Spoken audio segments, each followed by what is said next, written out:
कहानी की शुरुआत में हम एक गैंग को देखते हैं जो कि यहाँ पर ह्यूमन ट्रैफिकिंग का काम कर रही होती है और उनका काम होता है कि वो टीनेज लड़कियों को दूसरी कंट्री में स्मगल करें। वहीं हम कुछ पुलिस वालों को देखते हैं जो कि इस गैंग के ऊपर अपनी निगरानी बनाए रखते हैं और यहाँ पर उन स्मगल की जा रही लड़कियों में से एक अंडरकवर पुलिस ऑफिसर भी होती है जो कि हमारी फिल्म की मेन लीड जेन है।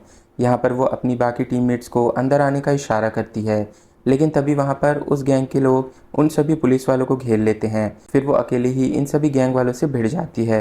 लेकिन अब जेन के सामने पूरी गैंग होती है और चाहे वो कितनी भी अच्छी फाइटर हो, लेकिन वो एक पूरी गैंग से तो नहीं जीत सकती। वो ऊपर से बाकी लड़कियों को भी मुसीबत में डाल रही होती है, जिस वजह से यहाँ पर उसको हार माननी पड़ जाती है। और यहाँ पर वो गैंगस्टर जेन को शूट करने ही वाला होता है कि तभी यहाँ पर जिस दूसरी पार्टी के साथ ये डील होने वाली होती है, उस पार्टी का जो गैंगस्टर होता है वो खुद भी एक अंडरकवर पुलिस वाला निकलता है और उसका नाम चो होता है। और वो यहाँ पर जेन को बचा लेता है और साथ ही उस गैंगस्टर को पकड़वा देता है। ऐसा तो वो जेन के इस प्लान का हिस्सा नहीं होता, लेकिन पूरी गैंग को पकड़ने का क्रेडिट उसे ही मिलता है क्योंकि पुलिस उसी की वजह से उस गैंगस्टर को पकड़ पाई। और हालांकि उन्होंने गैंगस्टर को सक्सेसफुली अरेस्ट कर लिया था, लेकिन फिर भी यहाँ पर डिटेक्टिव चो जेन से ज़्यादा खुश नहीं था क्योंकि उसका कहना था कि उन्होंने गैंगस्टर्स के ऊपर समय से जल्दी हमला कर दिया था। जेन को उसके ऊपर तब हमला करना था जब वो उसके बॉस से मिलने वाला था, लेकिन जेन के हिसाब से उसने कुछ भी गलत नहीं किया क्योंकि उसे इस मिशन में सिर्फ इतना ही बताया गया था। अब इसके बाद हम यहाँ पर कोरिया के पुलिस हेडक्वार्टर्स को देखते हैं, जहाँ पर सभी कोरिया के सबसे बड़े माफिया के दो लीडर्स को पकड़ने की बात कर रहे होते हैं, जिनका नाम होता है बे और चा। वो दोनों पहले पार्टनर्स हुआ करते थे, लेकिन फिर बे चा से अलग हो गया और फिर उन दोनों ने अपने रास्ते अलग अलग कर लिए क्योंकि चा अपने बुरे कामों पर पछताने लगा था और इसलिए वो अपने आप को सरेंडर करने के लिए बे के बारे में सब कुछ बताने को तैयार हो गया था। दोस्तों, यदि आपको ये एक्सप्लेनेशन अच्छी लग रही है तो प्लीज़ वीडियो को लाइक और चैनल को सब्सक्राइब करें और हाँ, कमेंट करना ना भूलें, इससे वीडियो की इंगेजमेंट बढ़ती है। लेकिन सिर्फ एक कंडीशन पर कि अगर वो उसे और उसकी बेटी को पूरा प्रोटेक्शन दे तब। लेकिन जब पुलिस चा को कोर्ट ले जा रही थी तब बे के गुंडों ने उनके ऊपर हमला कर दिया और तब वहाँ पर चा अपने आदमियों की वजह से वहाँ से बच निकलने में तो कामयाब रहा, लेकिन अब पुलिस पर से उसका भरोसा उठ चुका था और इसीलिए अब वो कहीं छुप कर रह रहा था। अब पुलिस को उसे हर हाल में ढूंढना था क्योंकि उसकी गवाही पे ही बे की गिरफ्तारी जुड़ी हुई थी और इसके लिए पुलिस के पास सिर्फ एक ही रास्ता होता है कि वो चा को उसकी इकलौती बेटी संघी के जरिए पकड़ लें। और इसीलिए वो जेन को संघी के हाई स्कूल में अंडरकवर स्टूडेंट बनकर वहाँ पर जाने का मिशन देते हैं ताकि वो संघी से उसके फादर के बारे में इंफॉर्मेशन इकट्ठी कर सके और उसे बे के लोगों से प्रोटेक्ट भी कर सके। अब यहाँ पर जेन पहले तो स्कूल जाने से मना कर देती है क्योंकि उसे स्कूल से सख्त नफरत होती है, लेकिन उसके अंकल का कहना था कि उसे अपने सुपीरियर्स की बात माननी पड़ेगी और इसीलिए जेन को उसके अंकल स्कूल भेज देते हैं, जो कि खुद भी एक पुलिस ऑफिसर थे और उनका नाम पाक था। इधर जेन संघी की क्लास में पहुंच जाती है और वो क्लास में अपने आप को इंट्रोड्यूस करती है, लेकिन पुलिस ऑफिसर होने की वजह से उसके बात करने का तरीका काफ़ी फॉर्मल था, इसलिए उसके क्लासमेट्स इस पर उसका मजाक उड़ाने लगते हैं और पहले ही दिन से उसे बुली करने लग जाते हैं। पहले तो जेन उनके ऊपर ज़्यादा ध्यान नहीं देती, लेकिन जब उनकी बुलिंग हद से ज़्यादा बढ़ जाती है तब जेन उन बुली करने वाले स्टूडेंट्स को कूट देती है और इसके बाद से सभी स्टूडेंट्स उससे डरने लग जाते हैं। यहाँ तक कि उसकी क्लास की एक अमीर लड़की जेन से अपना बॉडीगार्ड बनने के लिए कहती है, जिसके लिए वो उसे पैसे भी देगी, पर जेन उसे मना कर देती है। जिसके बाद हम देखते हैं कि जेन अपना मिशन स्टार्ट कर देती है और वो संगी के पास जाकर उससे बात करने की कोशिश करती है, लेकिन तभी हमें पता चलता है कि संगी अकेले ही रहना पसंद करती है और उसे दोस्त बनाना बिल्कुल पसंद नहीं। इस वजह से जेन का मिशन काफ़ी ज़्यादा डिफ़िकल्ट हो रहा होता है और इसके बाद यहाँ पर जेन यंग से मिलती है जो कि उसी की क्लास का स्टूडेंट है। जेन उसे देखते ही अपना दिल दे बैठती है और इसके बाद यहाँ पर जेन को उसकी क्लास टीचर पूरी क्लास के सामने एक मैथ प्रॉब्लम सॉल्व करने के लिए देती है क्योंकि जेन के डॉक्यूमेंट्स में लिखा था कि वो अपने पिछले स्कूल में क्लास की टॉपर रही है, लेकिन जेन का मैथ्स तो नील बटे सन्नाटा था। तब वो फाइनली स्कूल की बेल बजने पर इस मुसीबत से बाहर आती है। अब स्कूल के बाद जेन को एक और अंडरकवर एजेंट कैंग उसे छोड़ने के लिए आता है और यहाँ पर जेन का अपार्टमेंट संघी के अपार्टमेंट से बिल्कुल ही पास था। अब जाने से पहले कैंग जेन को एक नोटबुक देता है जिसमें संघी के बारे में सारी इन्फॉर्मेशन लिखी होती है। अब उसी रात जब जेन उस नोटबुक को पढ़ रही होती है तब वहाँ पर यंग आ जाता है और उसे अचानक देखकर जेन काफ़ी ज़्यादा हैरान हो जाती है क्योंकि उसे पता चलता है कि यंग भी उसी का पड़ोसी है। अब इसके बाद हम यहाँ पर कोरिया के सबसे बड़े माफिया हेड बे को देखते हैं जिसके ऊपर किसी का मर्डर मुकदमा चल रहा होता है। लेकिन इस बार भी पुलिस को उसके खिलाफ कोई भी ठोस सबूत नहीं मिलने पर वो कोर्ट से बाइज्जत बरी हो जाता है। और इधर हम देखते हैं कि पुलिस बे को जेल भेजने के लिए बड़ी मेहनत से सबूत इकट्ठा करने की कोशिश कर रही थी और इसके दूसरे तरफ बे यहाँ पर अपने आदमियों को चा को ढूंढने के लिए कहता है क्योंकि आज तक उसने जितने भी क्राइम किए हैं उसमें चा उसके साथ था और वो उसके सारे क्राइम्स का इकलौता विटनेस होता है। इसके दूसरी तरफ हम देखते हैं कि संगी उन बुली लड़की के लीडर को फाइट कर रही होती है और यहाँ पर वो बुली लड़की संगी को जब मारने वाली होती है तभी वहाँ पर यंग आकर उसे बचा लेता है। तब यहाँ पर जेन आकर ये सब देख लेती है और उसे लगता है कि यंग और संगी के बीच कुछ ना कुछ चल रहा है। अब अगले सीन में हम देखते हैं कि जब जेन लॉकर रूम में होती है तभी वहाँ पर वो पुलिस गैंग की लीडर लड़की वहाँ पर आ जाती है जिसे जेन ने कल मारा था और अब वो यहाँ पर जेन से बदला लेना चाहती थी। इस बार वो सिर्फ अपनी लड़कियों की गैंग के साथ नहीं आई थी बल्कि वो अपने साथ कुछ लड़कों को भी लेकर आई होती है। लेकिन जेन उन लड़कों को देखकर भी बिल्कुल नहीं घबराती। अब ये देखकर उन लड़कों की गैंग का लीडर जेन को स्कूल से बाहर मिलने का चैलेंज करता है। अब इसके दूसरी तरफ हम संगी को देखते हैं जो कि अपने पिता को रेस्टरूम में देखकर काफ़ी हैरान रह जाती है। यहाँ पर चा संगी को अपने साथ दूसरे देश चलने को कहता है क्योंकि उसके हिसाब से वो यहाँ पर सुरक्षित नहीं है। लेकिन यहाँ पर संगी अपने पिता के साथ जाने से मना कर देती है। अब इधर जेन को लगता है कि रेस्टरूम में कुछ तो गड़बड़ है और इसलिए वो रेस्टरूम में चली जाती है। लेकिन इससे पहले ही चा वहाँ से जा चुका था इसलिए वो वहाँ पर उसका पीछा करने लग जाती है। और इस दौरान यहाँ पर उन पुलिस को लगता है कि जेन आज उनसे भागने की कोशिश कर रही है इसलिए वो सब भी उसका पीछा करने लगते हैं।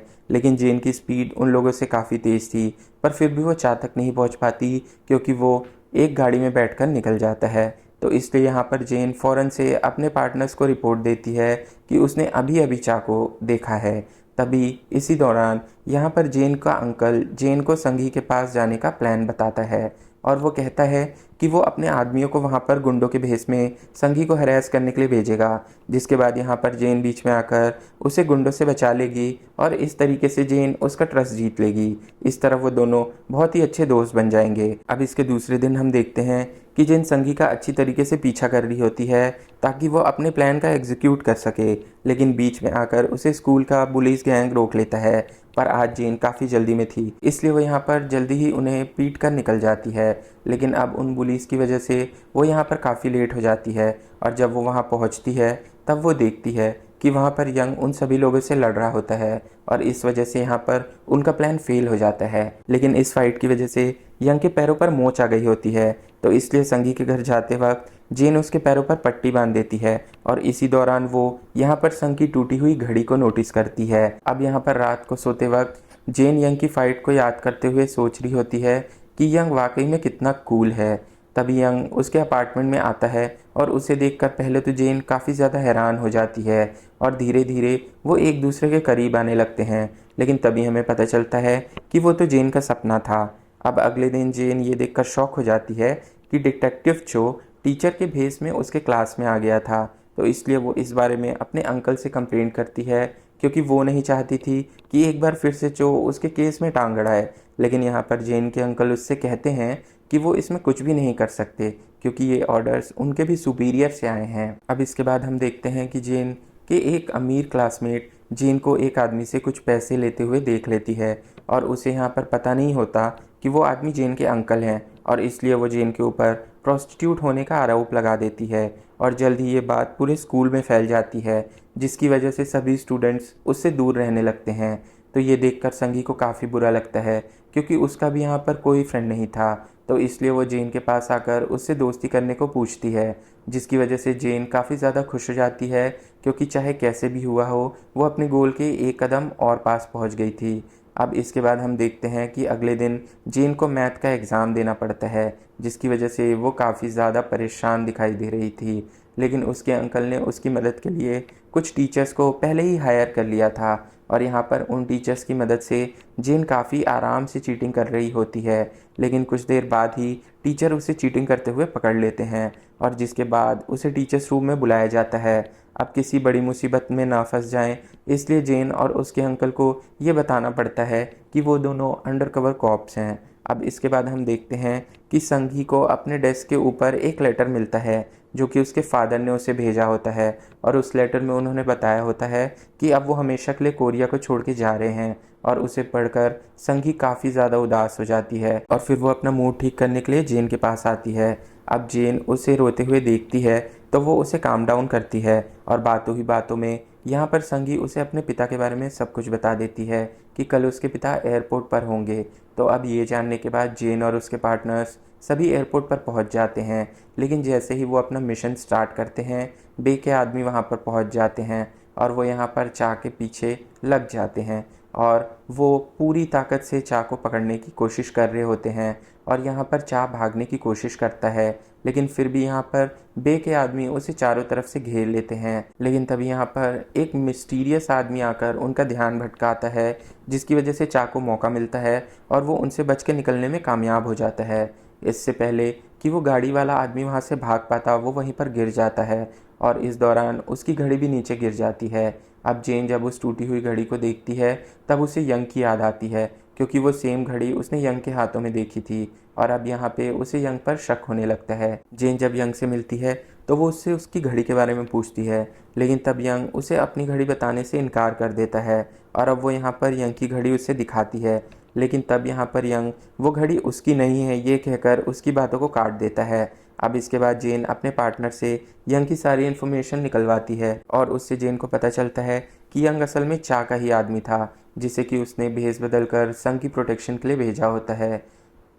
तब इसलिए यहाँ पर जेन संघी के सामने सब कुछ कन्फेस कर देती है कि असल में वो एक पुलिस ऑफिसर है और वो उसके फादर को पकड़ने के मिशन पर यहाँ पर आई थी। और अब ये सुनकर संघी जेन से काफ़ी ज़्यादा नाराज़ हो जाती है, क्योंकि उसने उसका फ़ायदा उठाया है। अब एक रात यहाँ पर जेन को पता चलता है कि उसके अंकल को किसी ने चाकू से मार दिया, इसलिए वो फ़ौरन हॉस्पिटल पहुँच जाती है और वहाँ पर उसे पता चलता है कि उसके अंकल की हालत काफ़ी ज़्यादा क्रिटिकल स्टेज पर है। और अब हॉस्पिटल से जाते हुए कैंग उसे और संघी को घर छोड़ने जा रहा होता है और अब संघी अपनी सेफ्टी के लिए जेन के साथ ही रहती है। लेकिन तभी उसकी गाड़ी पर बे के लोग अटैक कर देते हैं। अब तभी वहाँ पर जेन को पता चलता है कि कैंग ने उसे धोखा दिया था, क्योंकि उसे अपनी वाइफ के ट्रीटमेंट के लिए बहुत सारे पैसों की ज़रूरत थी और इसी वजह से वो बे के साइड मिल गया। और अब यहाँ पर बे के लोग जेन को इंजर कर देते हैं और संगी को लेकर बे के हेडक्वार्टर पर पहुँच जाते हैं। अब यहाँ पर जब चा को पता चलता है कि बे ने उसकी बेटी को किडनैप कर लिया है, तब वो भी वहाँ पर पहुँच जाता है और उसे देखकर बे यहाँ पर बहुत ज़्यादा खुश हो जाता है और वो यहाँ पर चा को 1-on-1 फाइट का चैलेंज करता है और वो चा से कहता है कि अगर वो जीत गया तो तुम मुझे अपनी सारी प्रॉपर्टी दोगे, लेकिन अगर तुम जीत गए तो मैं तुम्हारी बेटी को वापस लौटा दूंगा। और इसकी दूसरी तरफ हम देखते हैं कि यंग जेन को बचाने के लिए पहुंच जाता है, जिसके बाद वो दोनों फ़ौरन से बे के हेडक्वार्टर की ओर निकल जाते हैं। और इसके दूसरी तरफ चा और बे के बीच फ़ाइट हो रही होती है, जिसमें पहले चा बे को नीचे गिराने में कामयाब हो जाता है, लेकिन फिर बे का एक आदमी चार्ल्स के ऊपर एक पॉइजन नीडल मार देती है, जिसकी वजह से चा काफ़ी घायल हो जाता है। तब इससे बे को मौका मिलता है और वो चा के ऊपर लगातार हमला करते जाता है, जिससे चा ये फाइट हार जाता है और वो यहाँ पर चा को मारने जा रहा होता है कि तभी वहाँ पर यंग और जेन आ पहुँचते हैं। अब क्योंकि यहाँ पर बे वहाँ से भाग रहा था, तब जेन उसका पीछा करने लगती है और तब तक यंग उसके आदमी से फाइट कर रहा था। तब यहाँ पर बे कार में बैठकर भागने लगता है, लेकिन जेन उसकी कार पर जम कर देती है और उसे किसी तरीके से रोकने में कामयाब हो जाती है। लेकिन तभी वहाँ पर चो आकर उनके ऊपर गन पॉइंट कर देता है और इससे हमें पता चल जाता है कि उसने भी उन्हें धोखा दिया था और उसने भी ये सब कुछ पैसे के लिए किया था। और तो और वो यहाँ पर ये भी कन्फेस करता है कि उसी ने जेन के अंकल को भी मारा था। तब ये सुनकर जेन को काफ़ी ज़्यादा गुस्सा आ जाता है और वो उसके ऊपर अटैक कर देती है और कुछ ही देर में वो उसे हराने में कामयाब हो जाती है। और उसके दूसरी तरफ हम देखते हैं कि यंग चा और संघी को बचाने के लिए काफ़ी बहादुरी से लड़ रहा होता है और काफ़ी देर तक फाइट करने के बाद बे के आदमियों को हरा देता है और अब मूवी के लास्ट में चो और कैंग को अरेस्ट कर लिया जाता है और वो चा को बचाने में भी कामयाब हो गए थे। और एक गुड न्यूज़ तो ये थी कि जेन के अंकल भी अब क्रिटिकल स्टेज से बाहर आ गए थे और यहाँ पर जेन भी काफ़ी ज़्यादा खुश थी क्योंकि उसका मिशन फाइनली सक्सेसफुल हो गया था। और इसी के साथ ये कहानी यहीं पर ख़त्म होती है। तो दोस्तों, कैसी लगी ये कहानी कमेंट में ज़रूर बताना। मिलता हूँ आपसे एक और नई कहानी के साथ, तब तक के लिए गुड बाय।